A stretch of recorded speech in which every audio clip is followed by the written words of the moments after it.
Muy buenos días, amados hermanos, que el Señor te continúe bendiciendo. ¿Cuántos han venido para adorar y glorificar el nombre de Dios en esta mañana? Aquel que vino a hacer eso se pone en pie, da un fuerte gloria a Dios, da aplauso, da palabras de alabanza a nuestro Señor Jesucristo en esta mañana. La palabra del Señor dice en 2 Corintios 5:17, de modo que si alguno está en Cristo, nueva criatura es. Las cosas viejas pasaron, he aquí todas son hechas nuevas. Ese es el verdadero milagro de cómo nosotros ser alguien y cuando llegamos a Cristo, ahora somos algo nuevo. Todo lo viejo ya pasó. Ahora el Señor va a hacer cosas nuevas en nuestra vida. Amén. ¿Cuántos levantan un clamor de agradecimiento el día de hoy? Señor, te damos las gracias. Gracias por tu inmenso amor, por tu misericordia. Gracias, Señor, por tu gracia que no la merecemos, pero Señor, a ti te ha placido dárnosla. Gracias, Señor, por transformar nuestra vida, por hacer algo nuevo en nosotros. Gracias, Señor, porque ahora tenemos una nueva identidad en ti. Señor, ya no somos solo creación tuya, ahora somos tus hijos, Padre. Te damos gracias, Jesús. Gracias, Señor. Gracias.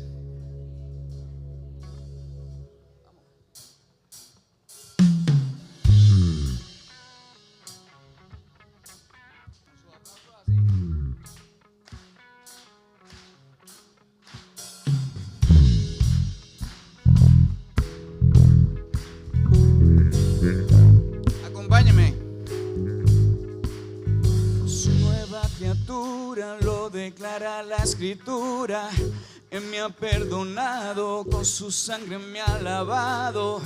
Todos mis pecados con su sangre son borrados. Libre soy del pecado. Su nueva criatura lo declara la Escritura. Él me ha perdonado, con su sangre me ha lavado. Todos mis pecados con su sangre son borrados. Libre soy del pecado, libre del pecado y la maldad. Soy libre, Él ha roto mis cadenas. Libre, libre para dar mi vida al que me salvó. Vamos, libre, libre del pecado y la maldad. Soy libre, Él ha roto mis cadenas. Libre, libre para dar mi vida al que me salvó. Vamos a decirle que somos nueva criatura. Su nueva criatura lo declara la Escritura. Él me ha perdonado, con su sangre me ha lavado. Todos mis pecados con su sangre son borrados. Libre soy del pecado, libre del pecado y la maldad. Soy libre, Él ha roto mis cadenas. Libre, libre para dar mi vida al que me salvó. Vamos. Soy libre del pecado y la maldad. Soy libre, Él ha roto mis cadenas. Libre, libre para dar mi vida al que me salvó. Vamos. Cuando se da un gloria a Dios en esa mañana.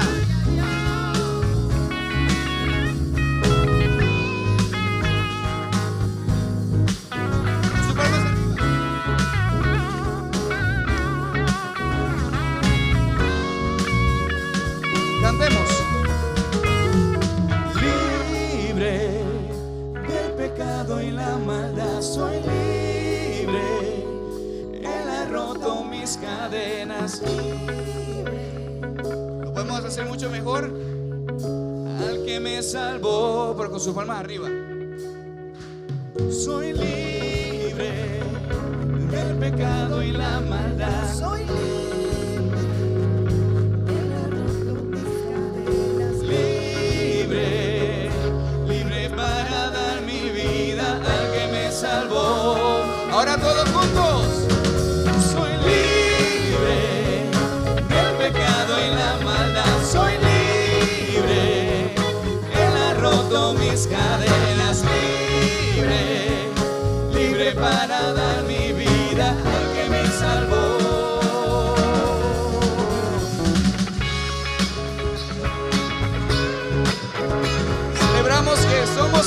criatura en Él.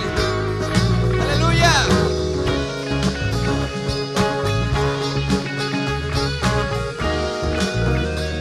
Gloria a ti, Señor. Te damos ese fuerte aplauso en esta mañana.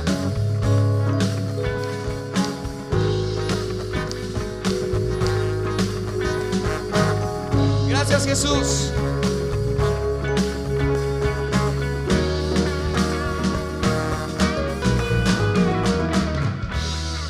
Gloria a ti, Señor.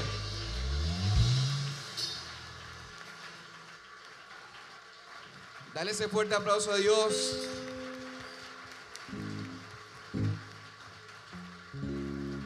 ¿Cuántos creen que hay poder en Jesús? ¿Cuántos creen que hay poder en Jesús? Amén. Hay poder, sin igual poder en Jesús que murió. Hay poder, sin igual poder en la sangre que Él vertió. Hay poder, sin igual poder en Jesús que murió. Hay poder, sin igual poder en la sangre que Él vertió.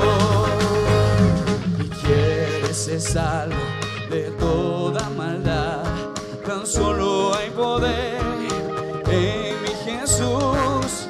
Quieres vivir en total santidad, tan solo hay poder en Jesús.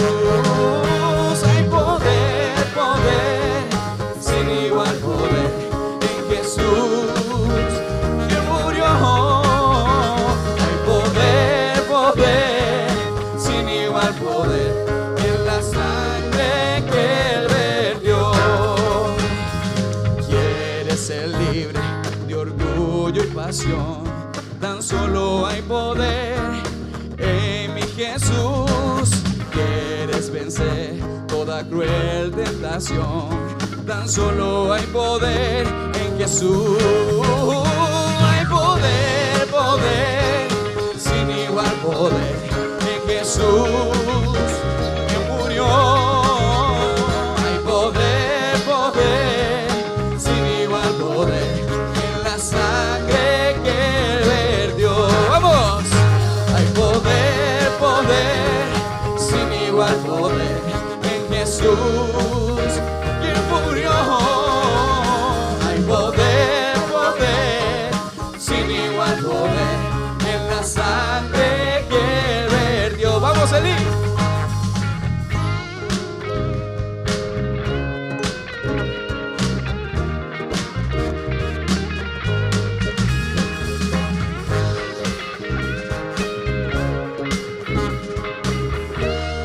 Vamos todos juntos. Poder, sin igual poder en Jesús que murió. Hay poder, sin igual poder en la sangre que vertió. Vamos a declararlo esta mañana. Hay poder, sin igual poder en Jesús que murió.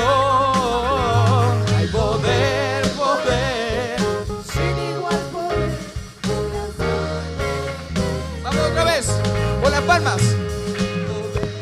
Poder, sin igual poder en Jesús que murió. Hay poder, sin igual poder. Solo la congregación y sin instrumentos, solo con las palmas. Hay poder, sin igual poder en Jesús que murió. Hay poder, sin igual poder en la sangre. Vamos, ahora todos, una vez más. Poder, sin igual poder en Jesús que murió. Hay poder, sin igual poder en la sangre que Él vertió.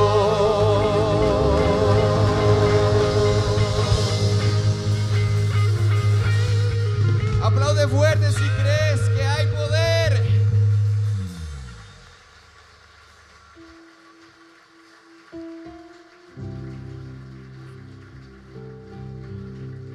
No solo creemos que hay poder porque ya hay poder y ya, sino que hubo una causa para que eso sucediera. Y fue ese sacrificio de Jesús para vencer el pecado, para vencer la muerte y para darnos vida a nosotros. Ahí donde tú estás, si quieres puedes inclinar tu rostro y comenzar a agradecer ese constante amor del Señor, que importa cuál sea la temporada en que estemos viviendo, Él sigue siendo fiel. En el monte Calvario estaba una cruz, emblema de afrenta y dolor. Mas yo amo esa cruz, donde murió mi Jesús por salvar al más vil pecador.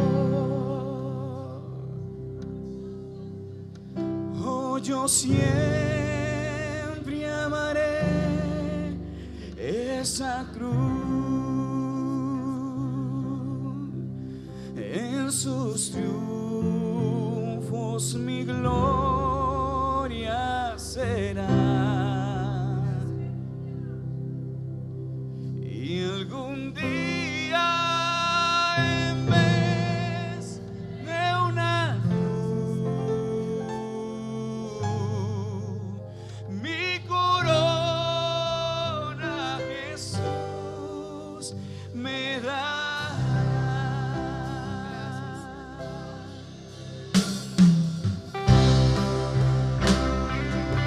Gracias, Jesús. Es maravilloso, Señor. Aquí está un pueblo, Señor, que levanta sus manos y te adora.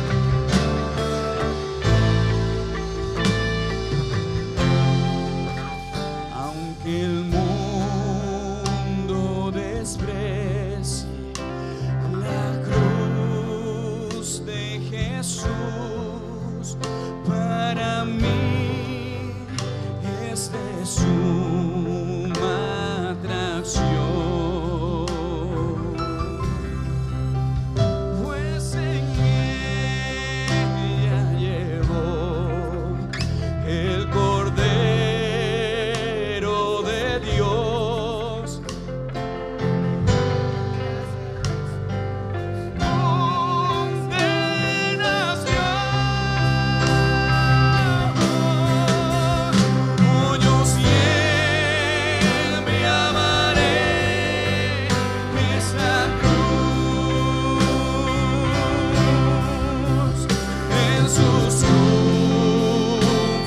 Mi gloria será.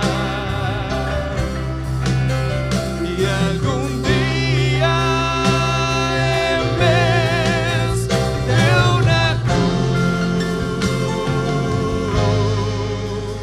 mi corona Jesús me dará. Yo siempre amaré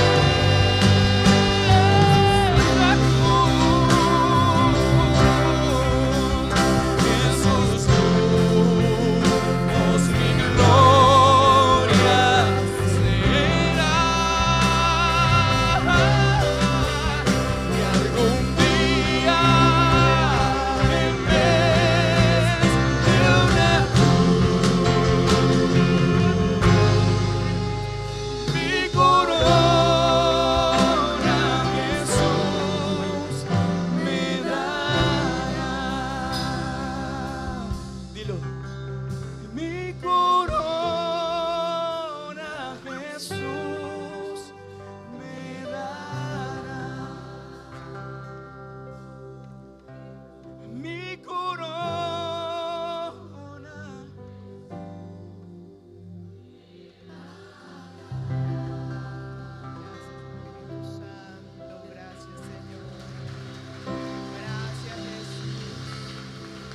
Gracias, Señor, porque esperamos ese momento.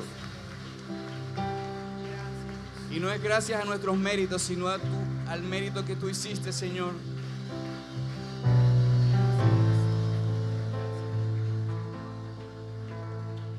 Y estaremos por la eternidad, Señor, allí cantándote, adorándote.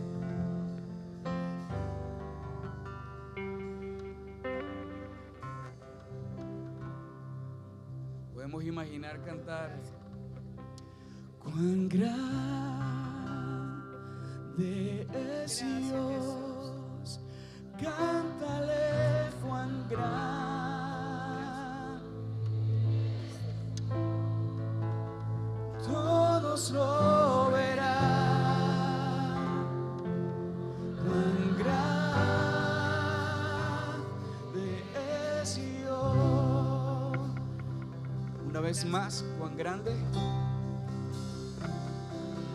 Cuán grande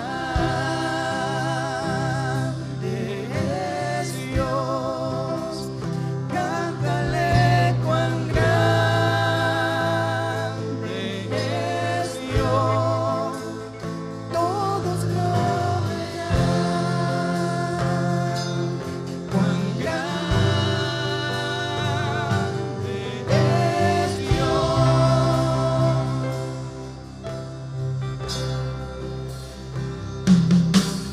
El resplandor de un rey, vestido en majestad,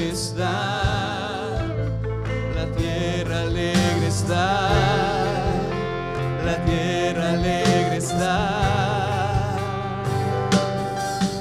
Cubierto está de luz, venció la oscuridad y tiembla su voz, y tiembla su voz. Cántaselo. Cuán grande es Dios, cántale cuán grande es Dios, todos lo verán.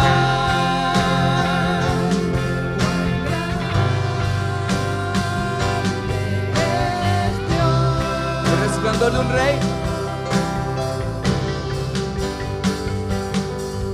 El resplandor de un rey, vestido en majestad, la tierra alegre está, la tierra alegre está, cubierta está de luz, venció la oscuridad y tiembla su voz, y tiembla su voz. Cuán grande es Dios. Canta la iglesia. Cántale cuán grande. Dile eso en esa mañana. Todos lo verán. Cuán grande es Dios. Cuán grande, cuán grande es Dios. Cántale cuán grande es Dios, todos lo verán. Cuán grande es Dios. Declara esto con nosotros en esta mañana. Su nombre es sobre todo es. Él es digno de alabar y mi ser dirá cuán grande es Dios.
Cierra tus ojos en esta mañana y concéntrate en adorar al único Dios, digno Gloria a de Jesús. toda alabanza. Aleluya.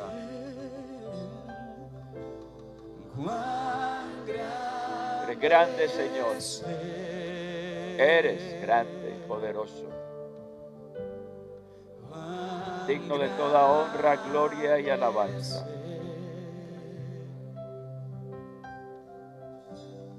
En el nombre de Jesús. Nombre que es sobre todo nombre. Toda la canción. Sí, Señor. Cuán grande eres, Señor. Cuán grande eres, Señor. Cuán grande y poderoso.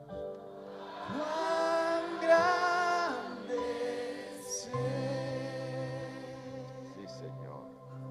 Gracias, Jesús. Sí, Señor. Gracias, Aleluya. gracias. Podemos aplaudir a nuestro Dios. Aleluya. Aplaudiendo.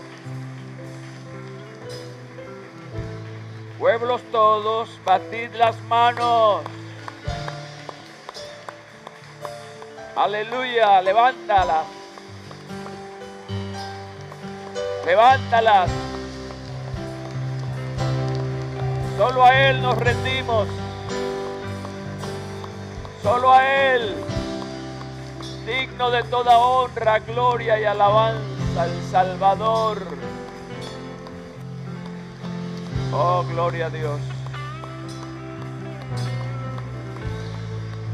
Gloria a Dios. Recibe toda honra, gloria y alabanza, Señor. Por siempre. Por siempre. Gracias, Jesús.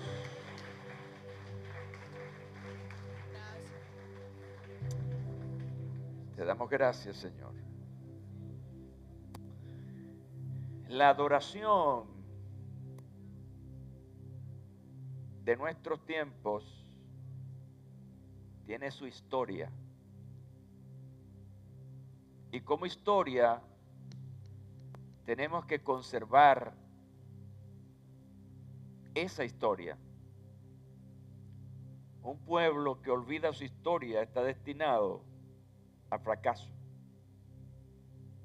Cuando digo esto me estoy refiriendo muy específicamente a la forma de adorar al Señor. Cantamos en la cruz. ¿Saben ustedes que esto forma parte de la historia nuestra, de la historia del cristianismo?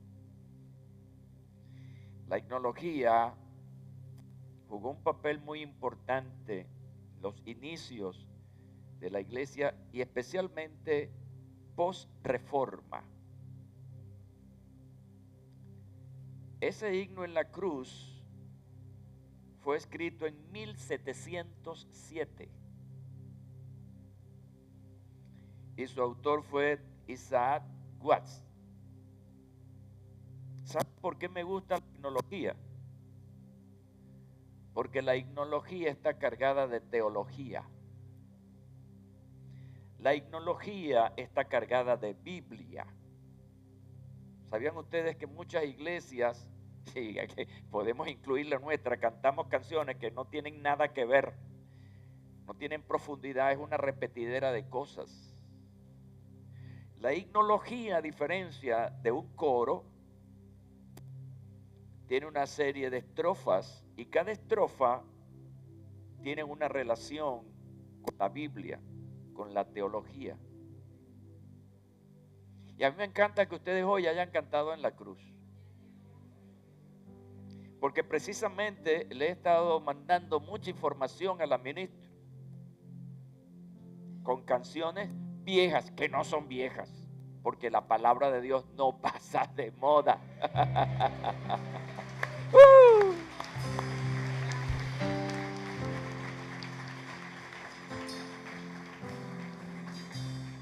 Escuchen esta involución.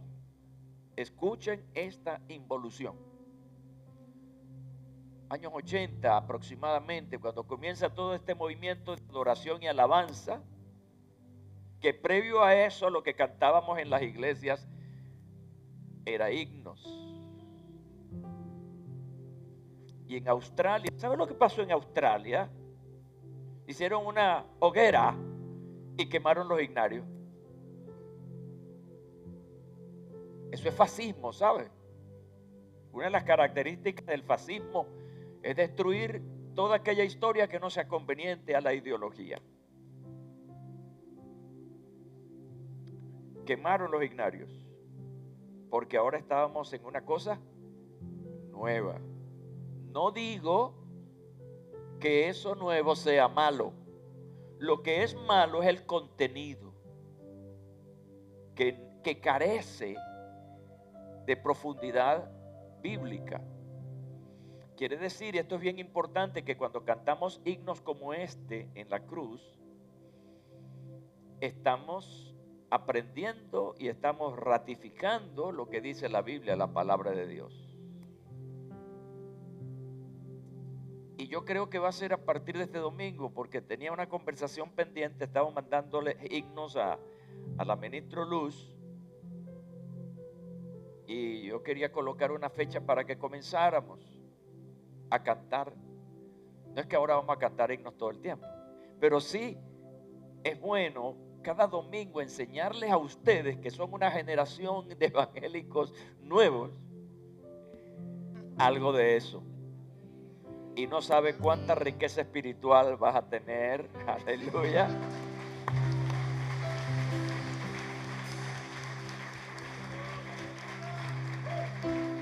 Gloria a Dios.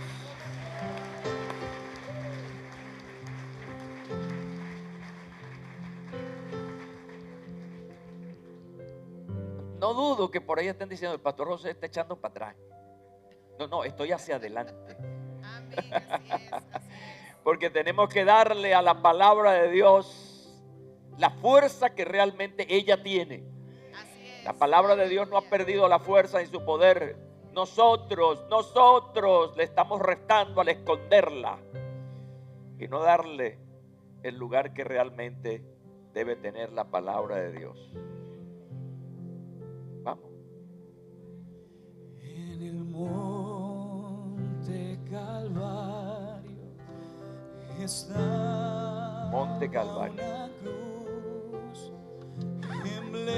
emblema de afrenta y dolor. Gloria a Jesús. Mira la letra, escucha la letra. Yo amo esa cruz, do murió mi Jesús. Aleluya. Por salvar al más vil pecador. Éramos nosotros. Oh, yo siempre amaré esa cruz. Jesús, tú. Mi gloria será. Mi gloria será. Así es. Y algún día Eso es escatología. de una cruz, mi corona Jesús me dará. Repite el coro. Oh, yo siempre amaré esa cruz. En su cruz Gloria será. mi gloria será. Aleluya. Y algún día en vez de una cruz, mi corona Jesús me dará.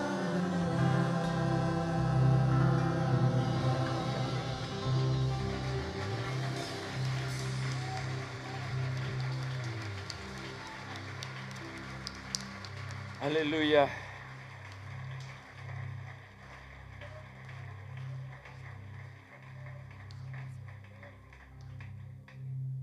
Padre, hoy nos hemos reunido en nombre de tu Hijo Jesucristo para rendir nuestra vida, para rendir nuestra voluntad y decir que tuyo es el reino, el poder y la gloria por los siglos de los siglos. Hoy, Señor, te pido con esta congregación delante que guíes a tu iglesia, que guardes a tu iglesia en medio de la oscuridad de este mundo. Que ciertamente tu iglesia sea aquello que tú pronosticaste para ella, ser la luz del mundo. Y que con tu palabra por delante, nosotros como iglesia seamos entonces esa luz que ilumine, que traiga verdad, que traiga justicia. Oh Padre, en el nombre de Jesús, digan amén y amén. Gloria al Señor, aleluya.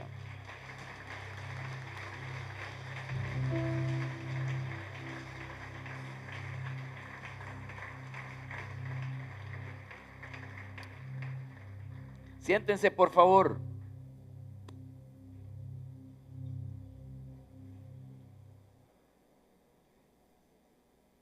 Cada mañana del domingo, bien temprano, hablo con el Señor y lo interrogo. ¿Usted ha interrogado al Señor alguna vez? Interrogar no es malo, por favor. ¿Qué exige la interrogación? Dígamelo, ¿qué exige la interrogación? Respuestas. Y entonces interrogo al Señor. Señor, ¿cuál es la expectativa para hoy? Cuando tu iglesia se reúne. Señor, yo renuncio a la religiosidad y a la costumbre. Porque muchas veces las reuniones se hacen por costumbre. Pero ¿qué es lo que el Señor quiere para mi vida? Le hablo en términos muy personales al Señor. ¿Y qué es lo que tú quieres para tu iglesia la mañana de este día? Cada domingo vengo con una expectativa. Lo que el Señor quiera hacer, lo que el Señor quiera decir. Así que, ¿cuál es tu expectativa para el día de hoy, cuando saliste temprano? La expectativa de David era alegría. Yo me alegré con los que decían, a la casa del Señor iremos. Así que, ¿cuántos están contentos? Quiero decirles que en las aguas del bautismo, cuando nosotros bautizamos, no le echamos al agua limón, así que todos deben estar contentos.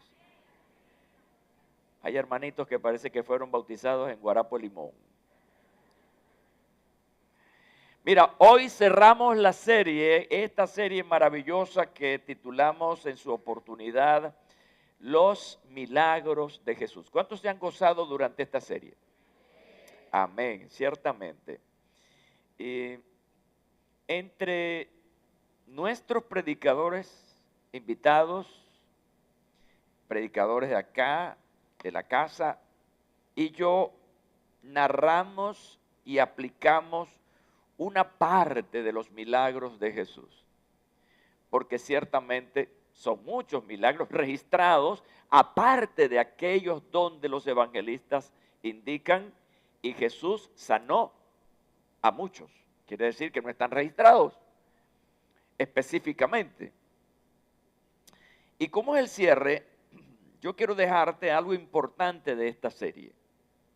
Por lo menos unas 3 cosas. La primera de ellas es que queremos dejar claramente asentado en esta reunión que los milagros de Jesús no han cesado.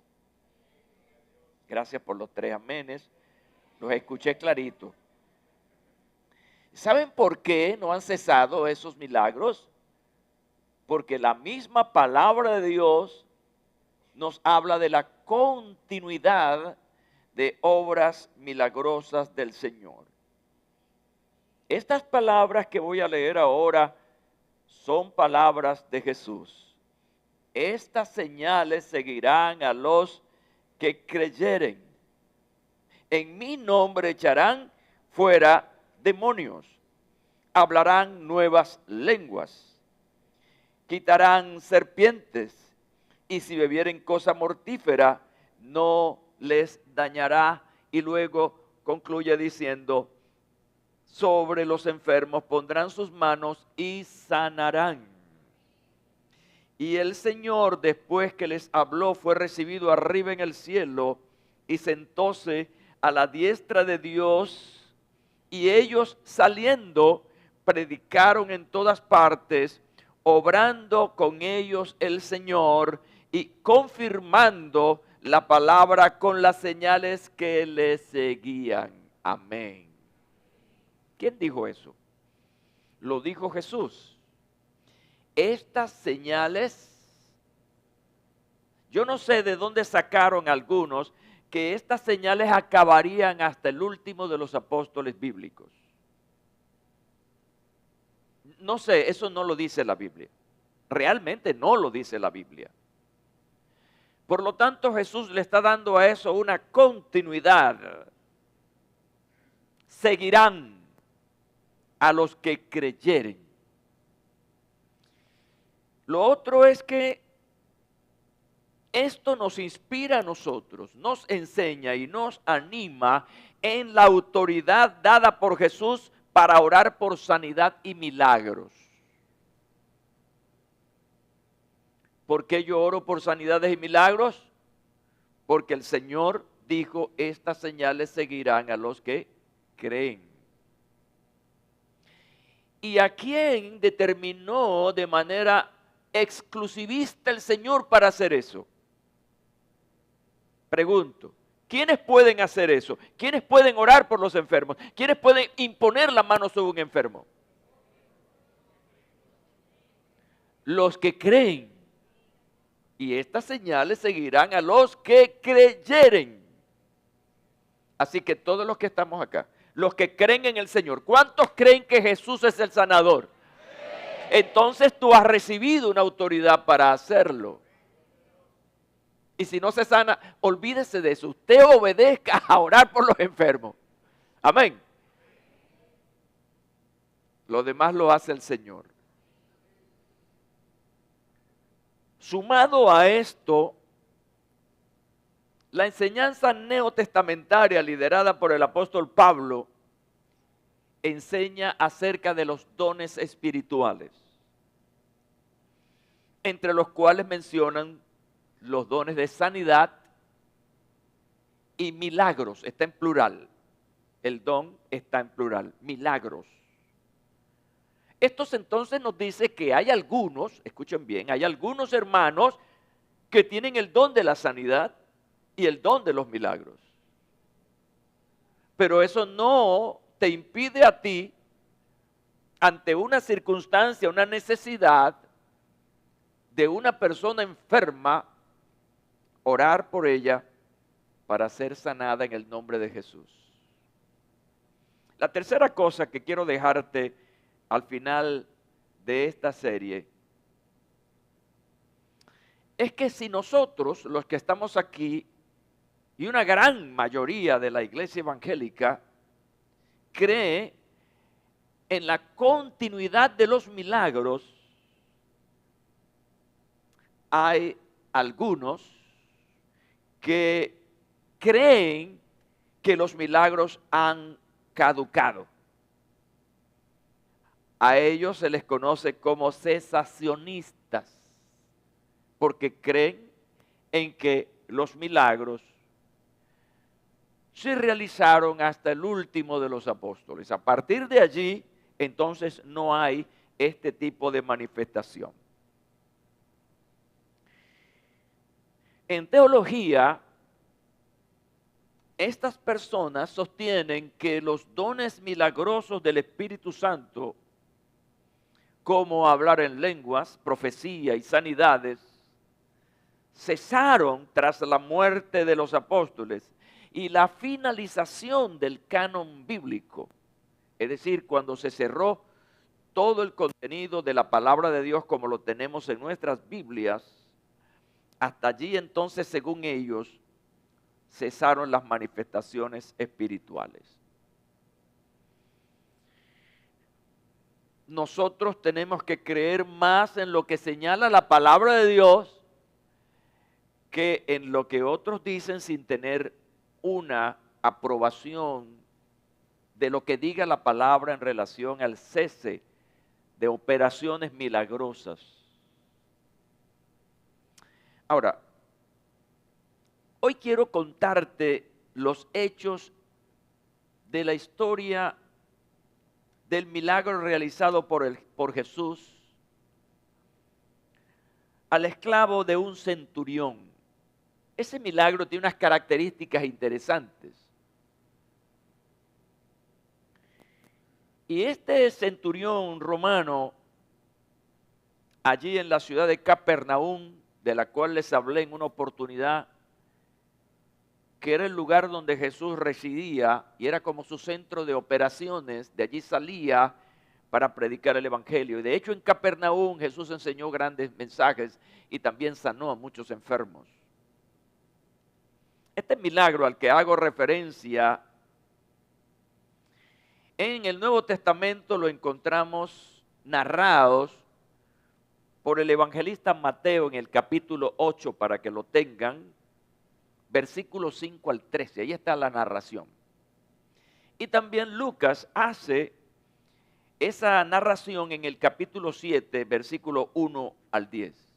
Obviamente son visiones diferentes. Recuerden que los escritores de los evangelios, algunos fueron testigos allí, a otros les contaron.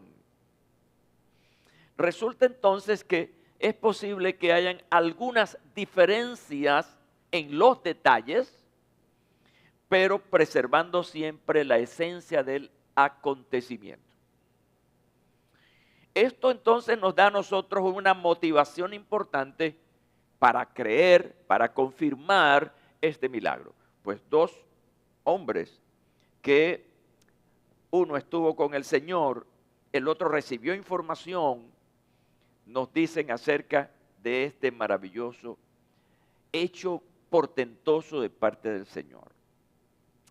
Voy a contarles la historia.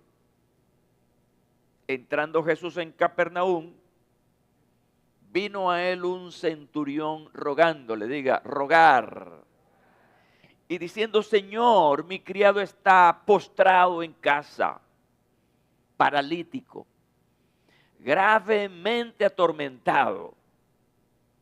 Y Jesús le dijo: yo iré y lo sanaré. Respondió el centurión y dijo: Señor, diga Señor, no soy digno de que entres bajo mi techo. Me encanta esto. Solamente di la palabra y mi criado sanará. Porque también yo soy hombre bajo autoridad y tengo bajo mis órdenes soldados, y digo a este: ve, y va, y al otro: ven, y viene, y a mi siervo: haz esto, y lo hace. Al oírlo Jesús se maravilló y dijo a los que le seguían: de cierto os digo que ni aún en Israel he hallado tanta fe. Y os digo que vendrán muchos del oriente y del occidente y se sentarán con Abraham e Isaac y Jacob en el reino de los cielos. Mas los hijos del reino serán echados a las tinieblas de afuera. Allí será el lloro y el crujir de dientes. Versículo 13. Entonces Jesús dijo al centurión: ve, y como creíste, te sea hecho. Y su criado fue sanado aquella misma hora. Qué historia tan interesante, ¿verdad? Cuando leas las historias cuando leas narraciones, ve poco a poco, esto es una recomendación, ve poco a poco, es una primera lectura que llamamos lectura al voleo o lectura rápida. Haz una tercera lectura de la historia y entonces ve considerando detalles. Te vas a convertir, necesitas convertirte en un detallista. Y subraya las cosas que te llaman la atención. Esa segunda lectura obviamente es más pausada. Y hay una tercera lectura que es interesante, que es la lectura que depende de la observación para hacer anotaciones. Y te aseguro que si haces esos 3 pasos importantes, vas a preparar un gran sermón. ¿Están conmigo, verdad? Siempre que leemos una historia, tenemos que ir al contexto histórico. Lo que rodeaba esa historia. Y lo que me dice a mí aquí es que vino a él un centurión. Primer detalle, un centurión. ¿Te llama la atención esa palabra? En tu lectura es la primera vez que la encuentras, entonces tienes que investigar extra bíblico qué es un centurión. Suponemos entonces, a primera de cuenta, suponemos que era un militar. Pero era más que eso. Los centuriones eran oficiales romanos que tenían bajo su responsabilidad 100 soldados. Así que era una persona importante, era un comandante. Y a ellos los colocaban en ciudades estratégicas. Y los centuriones eran representantes del poder imperial, en este caso del poder romano. Tenían toda una investidura de poder y autoridad. Pero con toda esa autoridad del imperio, no gozaban del respeto, del aprecio de la mayoría de los judíos porque los veían como ocupadores de su tierra. Así que este centurión, en esas condiciones a las que me estoy refiriendo, viene nada menos y nada más que a presentarse ante un maestro judío. Jesús tenía esa representación en Israel de un maestro. Y esto de este centurión me llama la atención que él no vino al Señor por una razón egoísta, no vino por una razón personal, él no tenía problemas. Y eso es un detalle buenísimo. Él no tenía problema, él estaba sano, era un hombre de poder, de autoridad, en fin. Él venía por su criado. Él venía por alguien que le servía a él. Y esto nos enseña a nosotros una cosa importante, que muchas veces tenemos que renunciar a nuestros propios intereses para ayudar al necesitado. Qué bueno es sentirnos bien y sin problemas, pero también es bueno pensar en aquellos que tienen problemas. Y cuando pensamos en eso, debemos llenarnos de sensibilidad. Y estamos hablando de un gentil, de un militar, que son personas fuertes, cerradas, ustedes saben. Este hombre nos está dejando una lección.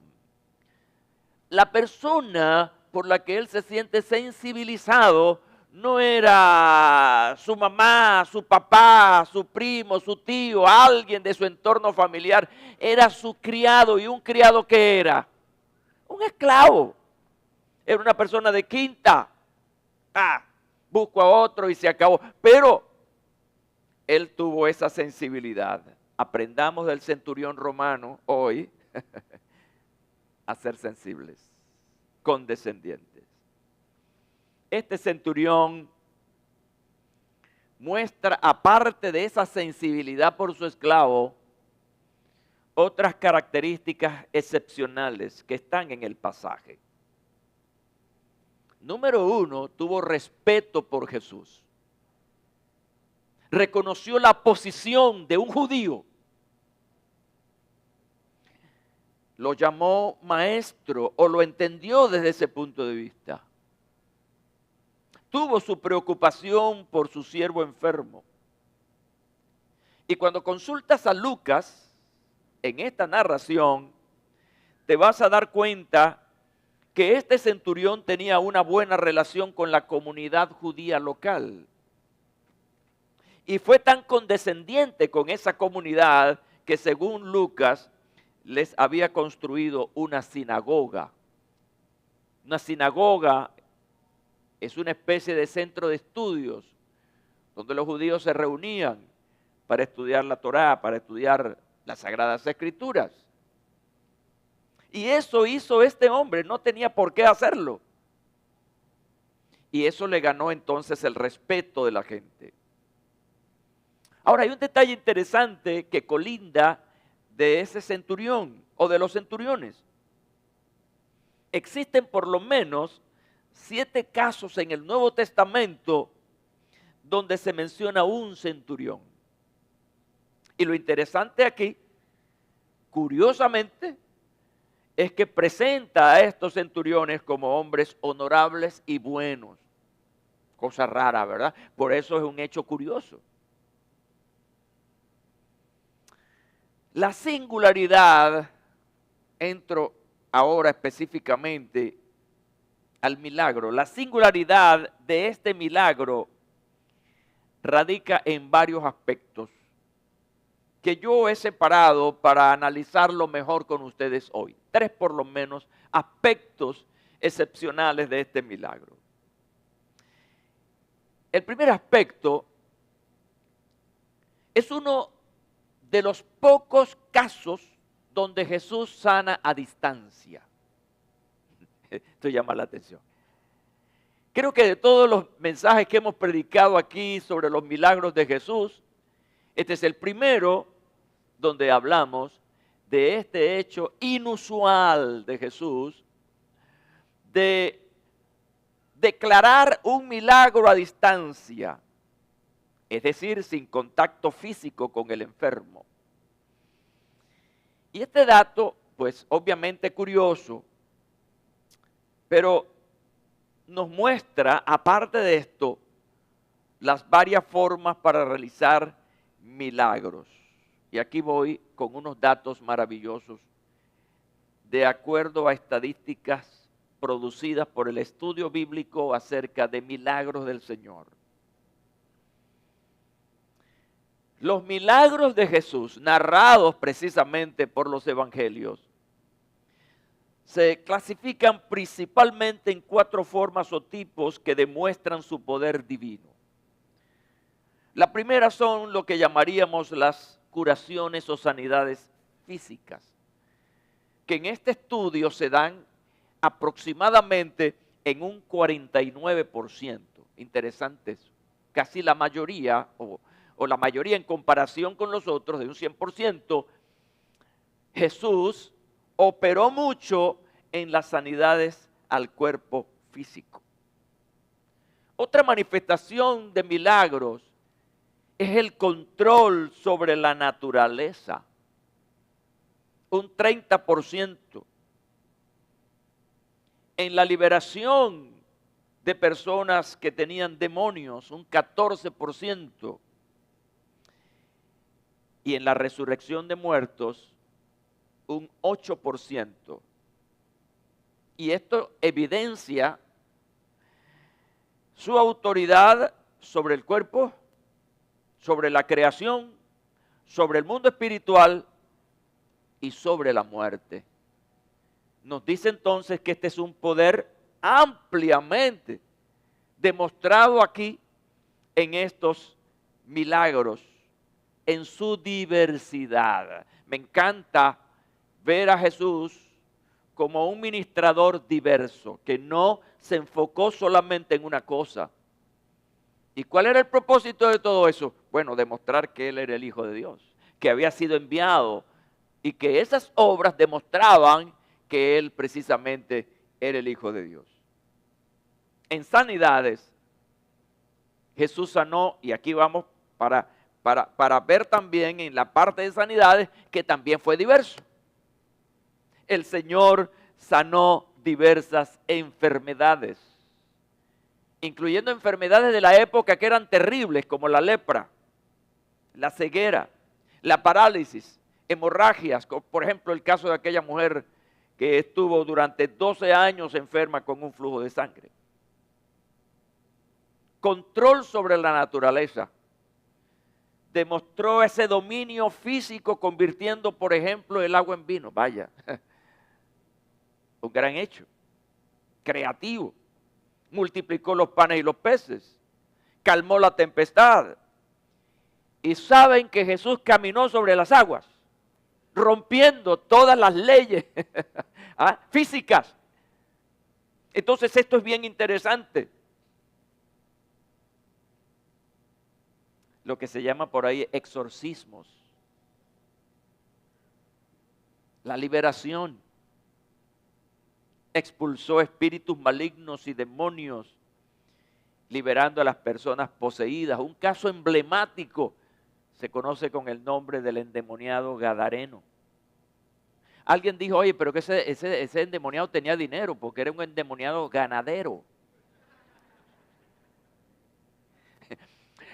No tenía ganado, lo que tenía era espíritus que lo estaban controlando y estaba loco de perinola, como decimos aquí en Venezuela. Atención a esto. El diablo no anda jugando carrito, ustedes lo saben, ¿no? La Biblia dice que el diablo vino a matar, a robar y a destruir. ¿Y lo hace a través de qué? De espíritus, de demonios. Hay gente que no cree eso. Hay gente que lo acredita a problemas psiquiátricos. Es probable una enfermedad psiquiátrica, pero también es muy probable una posesión diabólica. Algunos psiquiatras honestos, cuando llegan gente así tariloca, ¿para dónde los mandan? Vaya a la iglesia evangélica, busque a un pastor. ¿Se han dado casos? Entonces quiero advertirlos que el diablo anda por ahí como león rugiente buscando a quien devorar. Pero si tú estás con el Señor, los demonios no tienen autoridad sobre ti porque tú eres hijo de Dios. Él está vencido en el nombre de Jesús. Aleluya. Resurrección de muertos. Un resucitador. Y manifiesta entonces ese poder absoluto sobre la muerte al resucitar a personas. Caso emblemático, la resurrección de Lázaro. Entonces, esta es la razón, escúchame, esta es la razón de por qué este milagro es interesante. Uno de los pocos casos donde Jesús sana a distancia, sin contacto físico con el enfermo. El hecho de que fuera a distancia muestra entonces en este aprendizaje una de las características de la naturaleza de Jesús. ¿Cómo era Jesús? Jesús era un hombre para ese entonces común. Él se hizo hombre, se encarnó, pero era un hombre diferente porque tenía lo que los hombres comunes no tenían. Y una de ellas está demostrada aquí. La distancia revela que Jesús era omnisciente. Él no vio a ese enfermo. Él no sabía lo que tenía ese enfermo. Tenía una referencia que el centurión le había dado, pero él no podía constatar desde el punto de vista humano qué tenía. Así que en su omnisciencia, la palabra omnisciencia tiene que ver con todo conocimiento. Él sabía todas las cosas. Él no necesitaba que le echaran el cuento. Y en este milagro ocurren dos características, se revelan dos características de Jesús. Su omnisciencia para saber lo que está pasando, pero también se revela su supremo poder omnipotencia. Es decir, el poder para sanar a esa persona en ese estado grave, en ese estado crítico. Mis hermanos y amigos, este milagro debe darte la confianza. Este milagro debe asegurarte de orar por otros, por sanidad a la distancia. Esta mañana, al final, vamos a orar por enfermos que no están aquí. Vamos a orar por los que están en los hospitales, que no sabemos qué tienen, pero el Señor sí lo sabe. Y vamos a orar hoy para que la omnipotencia del Señor pueda transformar esas vidas, esos cuerpos enfermos, en el nombre de Jesús. El segundo aspecto, y me parece interesante también, es que quien recibió ese milagro no era un judío, era un gentil. Ese criado de un centurión romano, obviamente era un criado romano. Y esto nos sugiere una idea maravillosa. Ese milagro ya estaba revelando algo de que Jesús no vino solo por los judíos, no vino solo para un pueblo. Nos está hablando este milagro de la universalidad del evangelio. Decía Jesús, porque de tal manera amó Dios, ¿a quién? Al mundo. Ya Jesús lo decía, pero en la práctica estamos observando que Jesús tuvo la misericordia por la sanidad de ese hombre. Y esto está revelado en la decisión de Jesús. Su decisión fue: yo iré y lo sanaré. Una decisión determinante. Esta decisión estuvo antecedida por dos comportamientos de aquel centurión. Yo pienso que la actitud frente a Dios es importante. ¿Cuál es nuestra actitud frente al Señor? A veces es de rechazo, como era Saulo de Tarso, por ejemplo, tenía una actitud ante el Señor de rechazo. A veces hay actitudes de duda. ¿Será que puede? ¿Será que se puede? Y simplemente, a veces, alguna de carácter emocional. Subimos y bajamos. Pero la actitud de este hombre, su comportamiento que yo observo aquí, estuvo en dos formas. La primera de ellas, su primer comportamiento fue suplicar. Suplicó. Según el Evangelio de Mateo, en la Biblia que estuve consultando, la Biblia de las Américas, la expresión con la que este hombre va a Jesús es de súplica. Según Strong, la palabra suplicar proviene del latín supplicare, compuesto por suc, me encanta esto, debajo o bajo, y plicare, doblar o plegar. Y en esa etimología nos da una imagen poderosa, dice Strong, alguien que se dobla o se inclina ante otro en señal de humildad y sumisión para pedir algo. Quiere decir que cuando tú y yo suplicamos, nos estamos doblando, y ese doblaje está indicando sumisión, humildad. ¿Para qué? Para pedir algo. Así que cuando hablamos de súplica, estamos hablando de un hecho muy contundente. Es diferente a sencillamente pedir. La otra característica de este hombre al acercarse al Señor fue rogar. El Evangelio de Lucas en la Reina Valera lo dice de esa manera. Y vuelvo a consultar a Strong. Rogar proviene del latín rogare, que significa mucho más que simplemente pedir algo. Es más profundo. A diferencia de una simple petición, dice Strong, rogar conlleva una carga emocional mayor, denotando una posición de inferioridad o necesidad respecto a quien se dirige la solicitud. Estas dos palabras tienen una profundidad tremenda. No es algo superficial. Escúchame, aprendemos de esto, que cuando nos dirijamos al Señor, no seamos superficiales al hablar con Él. Que eso lleve intensidad, y esa intensidad es humildad.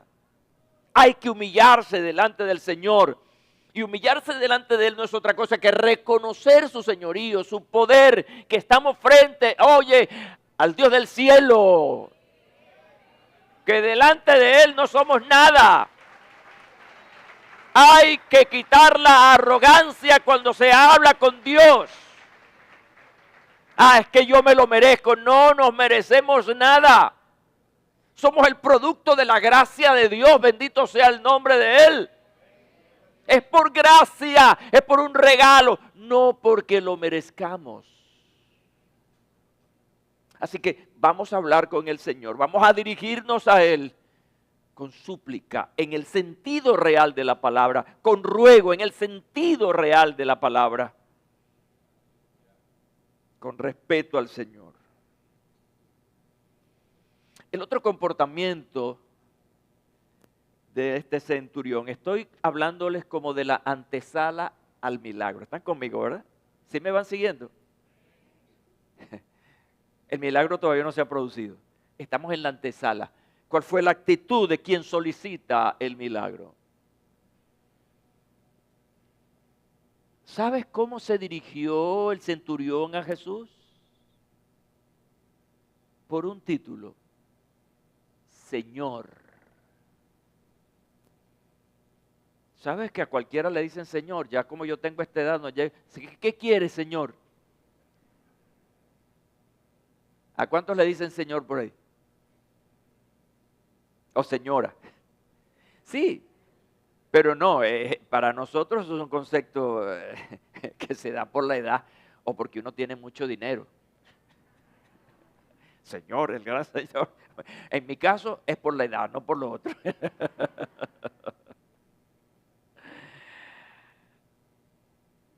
Según Strong, estoy consultando a Strong hoy y lo estoy trayendo porque me preocupé por ir a los originales, a las palabras originales del idioma del momento. Esa palabra indica a un supremo maestro con autoridad. Imagínense ustedes la frase. Un maestro supremo en autoridad. La palabra Kyrios tiene varios significados.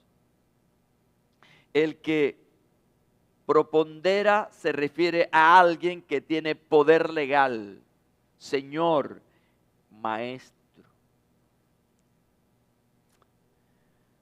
Presentarnos delante del Señor tiene una connotación importante. El trato que debemos darle con nuestras palabras y con nuestras acciones debe ser la de un Señor. No puedes ponerte delante de Él de cualquier manera o hablar de cualquier... No, estás frente al Señor. El que tiene el poder legal. El maestro. Ahora, ante esta actitud, escuchen bien, Jesús no dudó en ir a la casa del centurión. Jesús es movido por la actitud de este hombre. Y aunque era... Escuchen bien esto, era totalmente contrario de la costumbre judía. Era prohibido, según la costumbre, entrar en la casa de un gentil. Un judío no podía entrar en la casa de un gentil. Pero Jesús ya está diciendo, voy a ir a tu casa. Quiere decir esto que el Señor tenía esa gran propensión para ayudar a un necesitado, y no solamente eso, sino demostrar que él vino más allá de un pueblo, él vino por el mundo. Y yo escribía sobre eso, que cuando la costumbre está por encima de la palabra de Dios, ofendemos a Dios. ¿Cuántas costumbres tenemos nosotros que nos están afectando en nuestra relación con el Señor? Y son costumbres, es decir, no tienen fundamentación bíblica. Y podemos encontrar muchas malas mañas nuestras que están impidiendo que realmente recibamos de parte de Dios. Entonces tenemos que ir en dirección a la palabra de Dios, no a las costumbres, porque las costumbres son creadas por el hombre, de acuerdo a sus creencias, sus necesidades, su cultura. Pero nosotros no nos podemos mover por la costumbre, sino que tenemos que movernos por la palabra de Dios, que es viva y es eficaz. Este centurión mostró mucha sensibilidad al exponerse por su criado. Y ya estoy terminando hablándoles ahora del tercer aspecto que yo veo en este milagro. Quizá este aspecto rompe con cualquier cosa, porque cuando tenemos eso a lo que me voy a referir, entonces podemos lograr mucho, conquistar mucho. Me refiero a la fe extraordinaria del centurión, que reconoce la autoridad absoluta de la palabra de Jesús. Voy a ir a tu casa, le dice Jesús al centurión. No, no, Señor, no vayas. No es necesario. Solamente di la palabra y mi siervo sanará. Vaya, poderoso. ¿Y en qué se basaba este hombre para decir esto? En su experiencia como militar, en su autoridad como militar. Y él está diciendo, yo soy hombre bajo autoridad y tengo bajo mis órdenes soldados. Y digo a este, ve y va, y al otro, ven y viene, y a mi siervo, haz esto y lo hace. Él tenía un alto concepto de la autoridad. Por lo tanto, él creía en Jesús como una autoridad capaz de ordenar cosas y que se cumplieran. Pero hay algo bonito aquí, y es el poder de la palabra. Solamente di la palabra. Y esa lo usamos nosotros. Usamos mucho esa palabra. Y es que la palabra de Dios tiene poder y tiene autoridad. Por lo tanto, lo primero que veo, y lo comparto contigo, es el reconocimiento por parte del centurión del poder y la autoridad de la palabra de Jesús. Y déjame decirte, esto lo enseña la Biblia desde el Génesis hasta el Apocalipsis. ¿Cómo comenzó todo esto que estamos viendo hoy? Lo que llamamos la creación y otros llaman la naturaleza. ¿Cómo comenzó todo eso? ¿Qué dice la Biblia en el primer capítulo de Génesis? ¿Qué dice? Todo se hizo por la palabra. El poder de la palabra es lo que llamamos el poder creativo de la palabra de Dios. Los cielos y la tierra fueron hechos por la palabra de Dios. Y eso a través de toda la Biblia podemos encontrarlo. El autor de la epístola a los Hebreos lo expresa así, expresa el poder de la palabra de Dios. Y lo señala de esta manera, porque la palabra de Dios es viva y eficaz.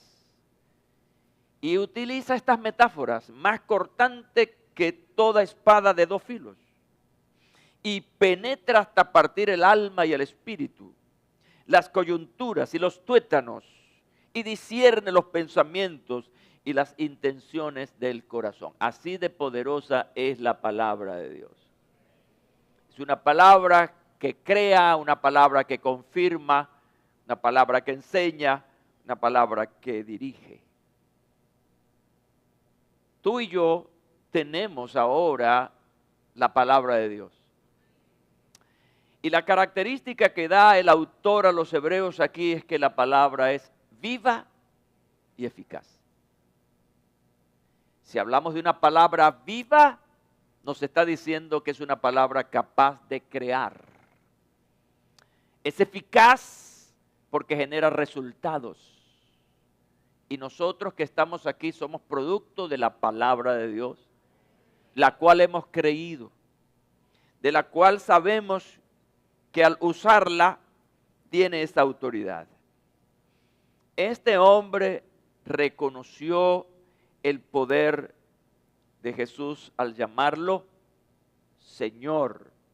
Anteriormente les dije que esa palabra estaba relacionada con alguien que tiene poder legal, tiene autoridad para hacer algo. Le llama Señor y cree en su poder. Dos cosas muy importantes. Y esto me trae una lección para compartirla con ustedes. Hay gente que le llama Señor, pero no lo respeta como tal y no le creen. Yo quiero ponerte en ese contexto ahora. ¿Reconoces a Jesucristo como tu Señor? Entonces, si lo reconoces como tal, debes respetarlo. Y debes creer en lo que Él dice. No hacerlo, entonces simplemente Señor es un título. Y tenemos que hacer venir el título para la aceptación de respeto y creer en Él. Jesús nos ha dejado una palabra, un mensaje para obedecer. Si Él es tu Señor, entonces tú vas a vivir según las reglas que Él establece para ti. Si no estás obedeciendo las reglas del Señor, entonces Él no es tu Señor. Hay una negación de hecho. ¿Están conmigo, verdad? Hay una negación de hecho. Y el Señor quiere realmente que esa palabra en nosotros, en ti y en mí, opere como es, viva y eficaz. Que podamos ver en esa palabra esas realidades. Lo más brillante de este centurión es la claridad para decir qué es la autoridad de Jesús, usando una analogía basada en su experiencia militar. Y de esta manera tenía una convicción clara de que si él, siendo hombre, le decía a otros hombres que cumplieran una orden, la cumplirían, pero él, siendo el Señor, entonces cualquier cosa él podía hacer dejando resultados. Te dejo 4 conclusiones hoy. Número 1, este milagro te enseña que la distancia o la falta de contacto físico no es un impedimento para que se opere un milagro. Número 2, este milagro te enseña que es necesario suplicar por un milagro en el sentido profundo de súplica y llamar a Jesús como lo que es Él, el Señor. Número 3, este milagro te enseña sobre la fe que trasciende barreras étnicas y culturales, sobre cómo Jesús valora la humildad sincera y sobre el poder de su palabra para sanar incluso a distancia. Finalmente, este milagro también anticipa la extensión del evangelio a los gentiles y la inclusión de personas de todas las naciones al reino de Dios. Ponte de pie, por favor. Hoy quiero que oremos por un milagro, por una sanidad, por alguien que no está aquí. Vamos a orar a distancia. Pero recuerda, según lo que predicamos hoy, vamos a valorar las formas. Vamos a hacerlo con súplica. No hagas una oración superficial. No hagas esta oración porque yo te pedí que la hicieras. Siéntela, siéntela, siéntela. Y conéctate con la realidad de alguien. Imagínate a esa persona sufriendo y que necesita un milagro. Con verdadera humildad. Y llamando al Señor como tal, como Señor. Y vamos a orar este día. Si conoces a alguien que está enfermo, está postrado en tu casa, algún familiar, y si no tienes a nadie, pues hay enfermos en los hospitales. Quiero que levantes tu mano, por favor. Y supliquemos al Señor este día. Comienza a hacerlo con liberalidad.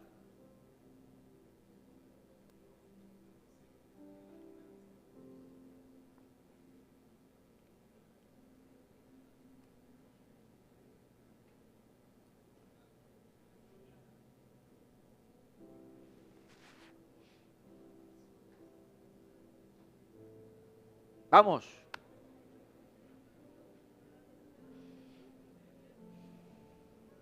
Vamos.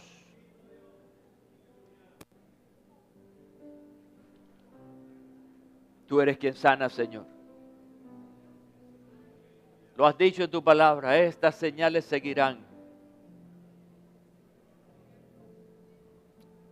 En el nombre de Jesús. Hoy apelamos a lo que tú eres. Señor de señores, Rey de reyes. Hoy apelamos a tu autoridad. Hoy apelamos a tus promesas, Señor. Esta lección de hoy nos enseña que podamos orar por otros, por un milagro, por sanidad. Aún en la distancia. Y estamos recordando a algún familiar, algún conocido que está postrado. Hoy estamos recordando, Señor, en estos hospitales, donde hay personas padeciendo terribles enfermedades. Tú eres el Señor, tienes la autoridad legal para dar e impartir sanidad.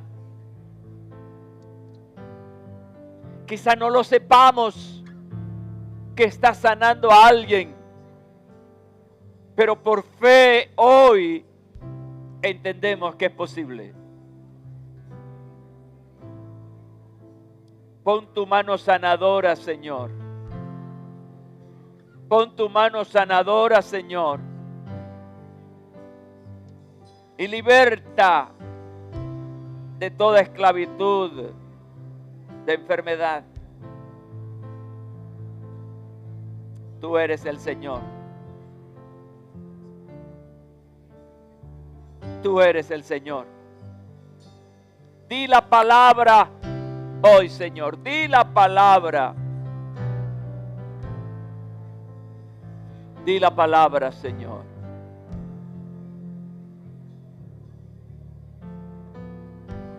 Porque tu palabra es viva y eficaz. Gracias, Señor.